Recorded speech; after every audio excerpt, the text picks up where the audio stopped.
Welcome back, ladies and gentlemen. My name is Nick, and we're once again playing some Far Cry Primal. Once again, this was footage captured at my time at the Ubisoft Toronto studio.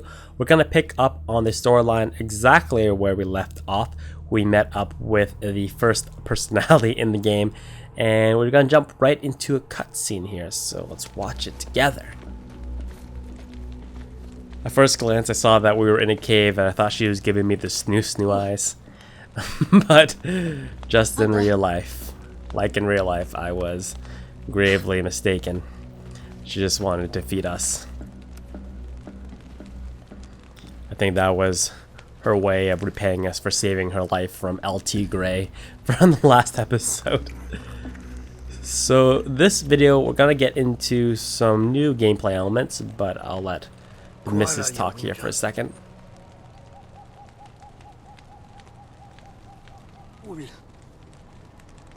Udam Shajan. Winja Damsha. Hugujara. Udam Pai Huwinja Hugwana.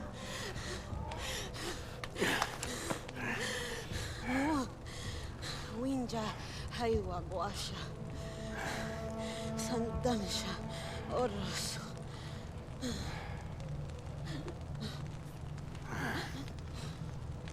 That's a pretty gruesome cut. 'Tis a deep one. Sakwi. Ay. Walta lauba akista. Mi barra.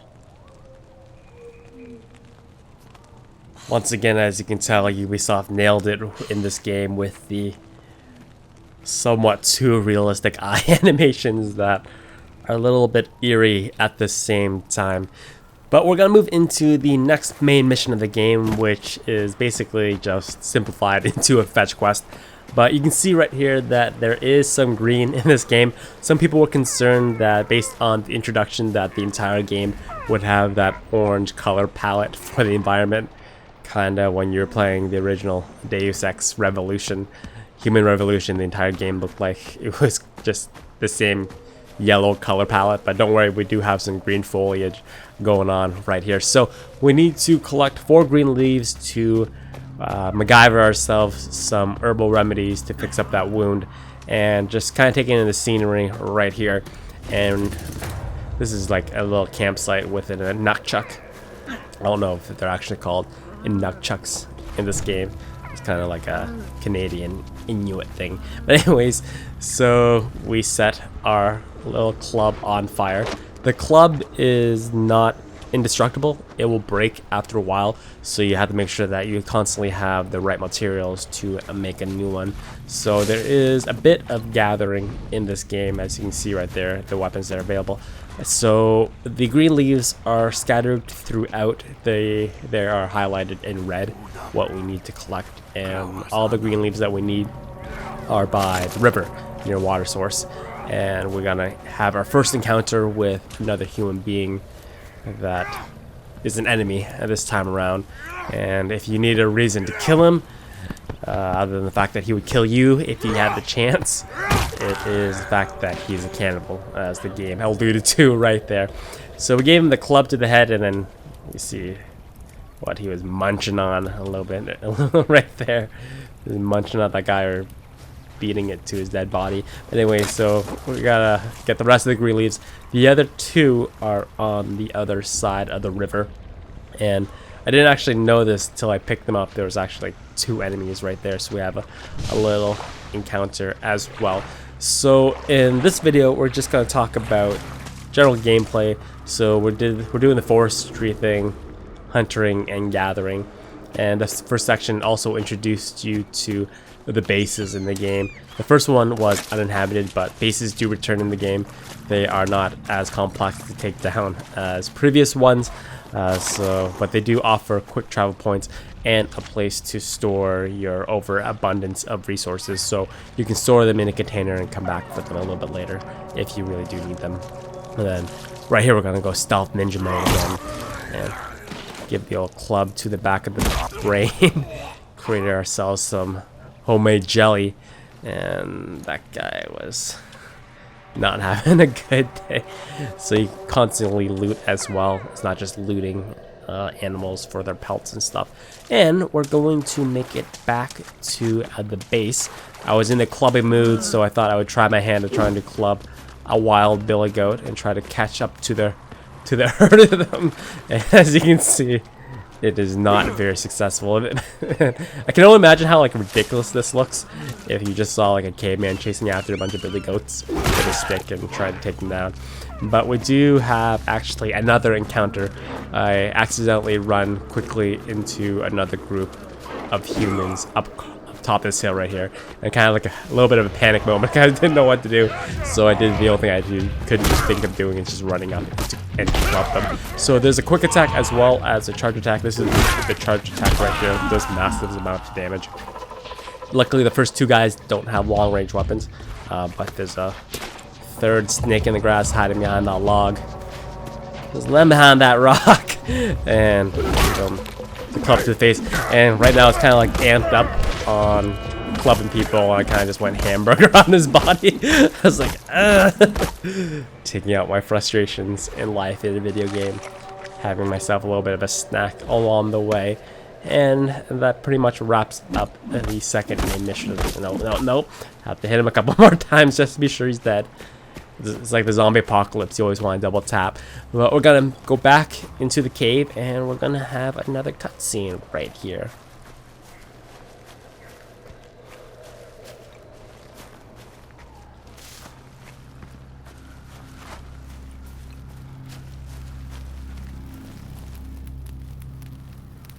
Saila. Ti walnayi.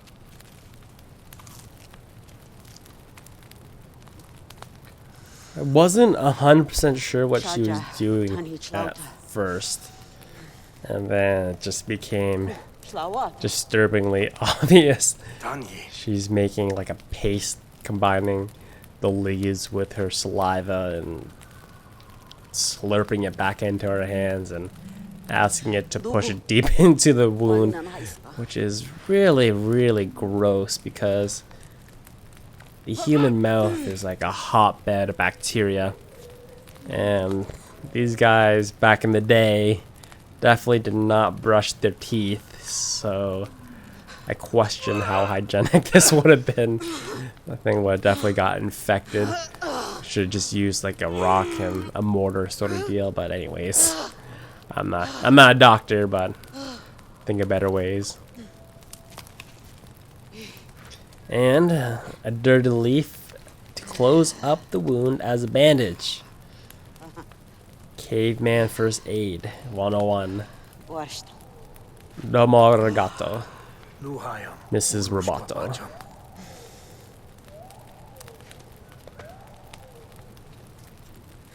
Palhubayatar. Wool. Hers. Udam. Salwatija. Bualna. Winja Waida. Tuhai Padas Shwana.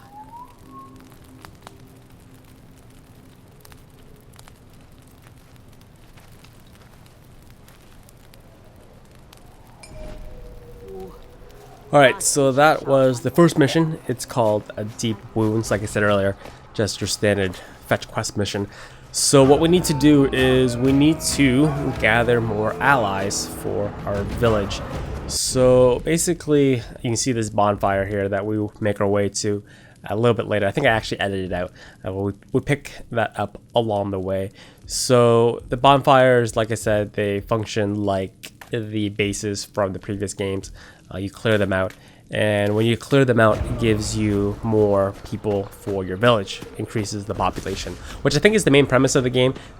Sila alluded to the fact that the last guy pretty much destroyed her village and all the people in it, and I think we're kind of just on like a little bit of a rebuilding mission up until this point. So we need to go visit the crazy shaman, and this is just some small skill tree. So how the game is structured is like the major skill trees are tied to individual characters that you meet throughout the game. So the shaman that we will meet up in a second, his skill tree deals mostly with the animals that you interact with in the game and how you can control them and stuff like that, but you will see it in a second after we have this very eventful encounter with him. This guy is like, hi, I'm ECP or something. It's a very memorable encounter. You know the old saying about first impressions, you only get one. And this guy's first impression, you'll see in a second, it's hilarious and eerie at the same time. He's doing like a funny shaman dance. Thought he was gonna like, when we touched him, I thought he was gonna like eat our faces for a second. Look at this guy, he has those crazy eyes.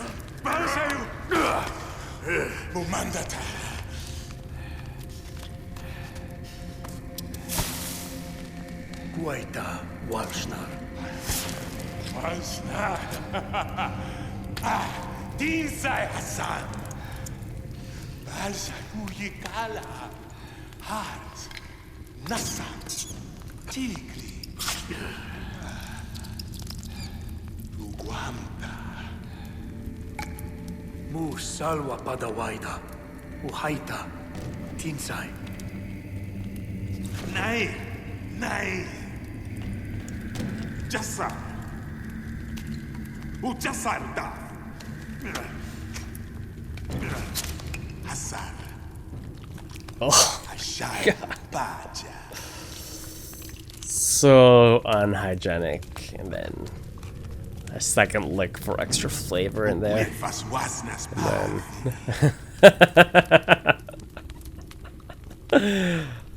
When I was playing this, I was just like, nope, nope, no. It happened.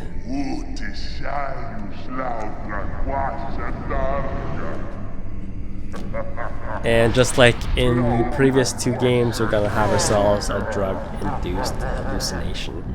Our very first vision quest of the game. So this vision quest is kind of like the starting point to introducing another gameplay element of the game, which is called beast taming. This mission is called Vision of the Beast, and it's very pretty, as you can see right here. It reminds me very similar to the Shangri-La missions from Far Cry 4. And in this vision quest, we are going...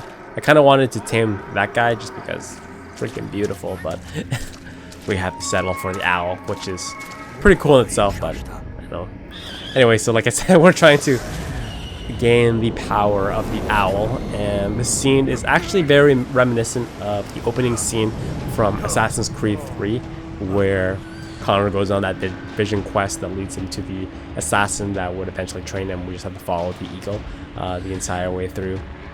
Once again, Ubisoft likes to recycle gameplay elements between all the franchises. But yeah, I think I am gonna shut up now and let you guys enjoy the rest of this very artistic section of the game, and hopefully you guys enjoy the video. In the next video, we'll pick up exactly where we left off at the end of this video, continuing along with the main story, as well as introducing some more gameplay elements I can try to talk about in a post commentary that I really hate doing, but it's the only way. So yeah, hopefully you guys enjoyed the video, and I shall see you guys in the next one, hopefully.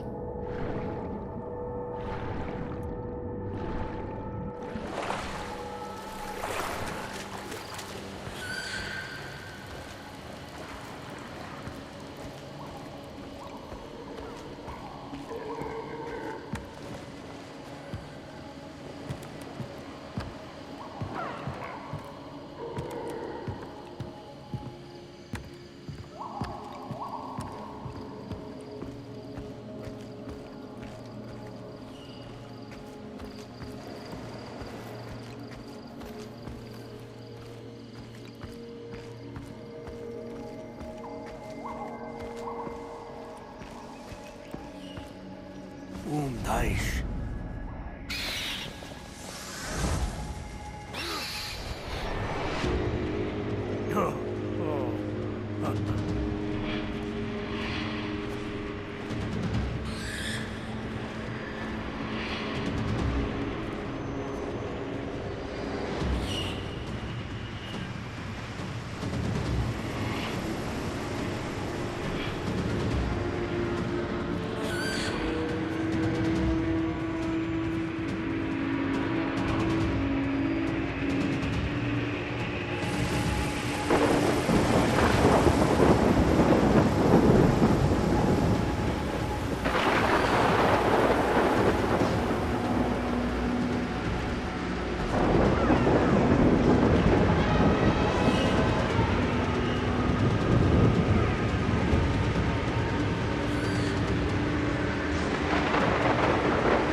Tush,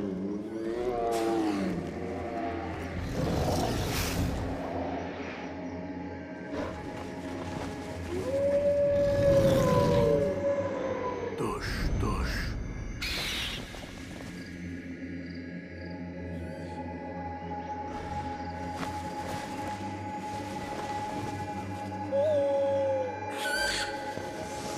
Nu, umi faqui, jau sumuha.